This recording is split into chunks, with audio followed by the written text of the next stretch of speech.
Hello friends, this is Pankaj Chaurasia. Welcome to my GS class.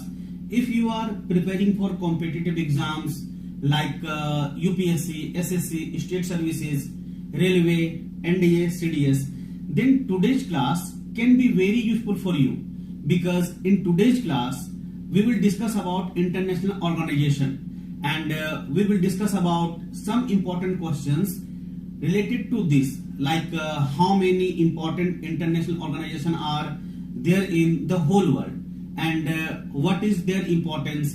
Some more such questions like why the international organization was created, what was its purpose, which was its headquarters, the date and years of its establishment, what is the number of its secretary general and its member countries, who is its HOD, and we will try to understand the answer to many such questions.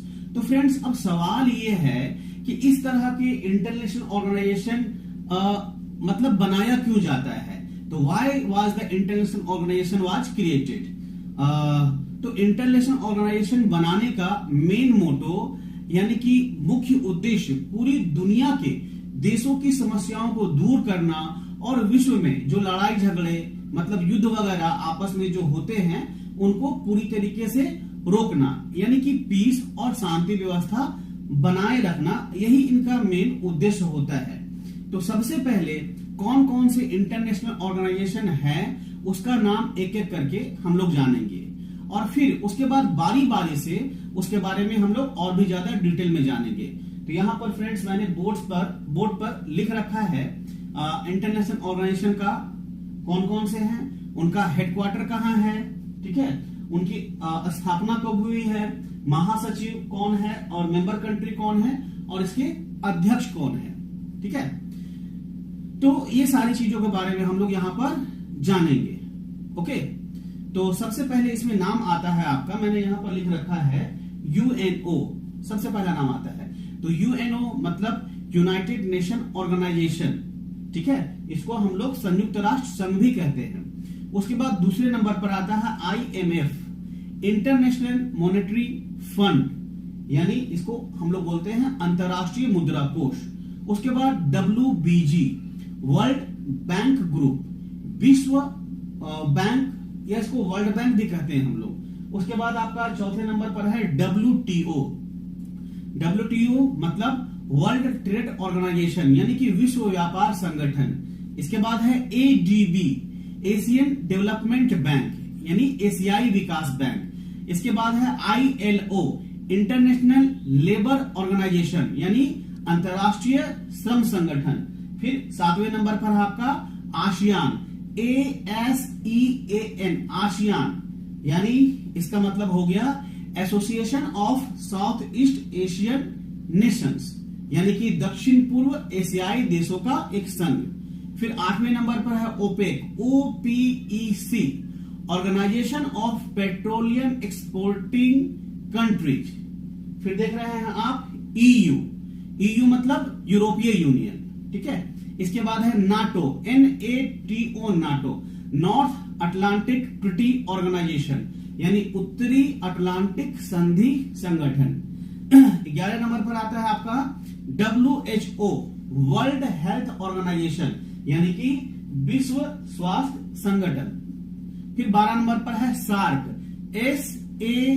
SAARC, south Asian association for regional corporation, इसको हम लोग दक्षेस भी बोलते हैं, दक्षिण एशियाई क्षेत्रीय सहयोग संगठन, दक्षेस. इसके बाद है 13 नंबर पर G15, यानी ग्रुप ऑफ 15.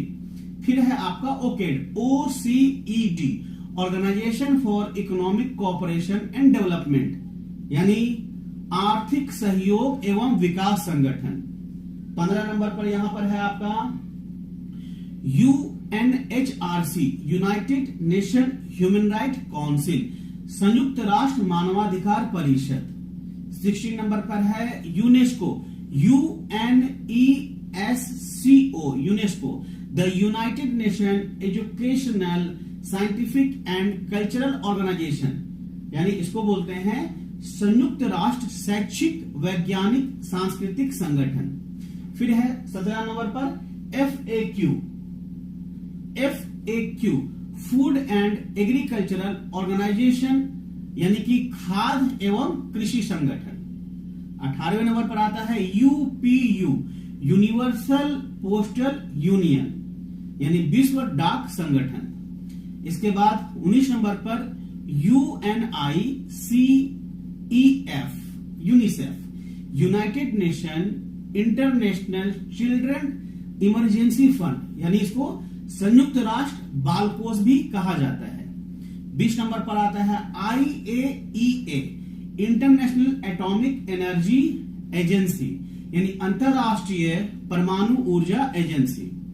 21 नंबर पर यहां पर है आपका ICC, इंटरनेशनल क्रिमिनल कोर्ट, अंतरराष्ट्रीय अपराध न्यायालय।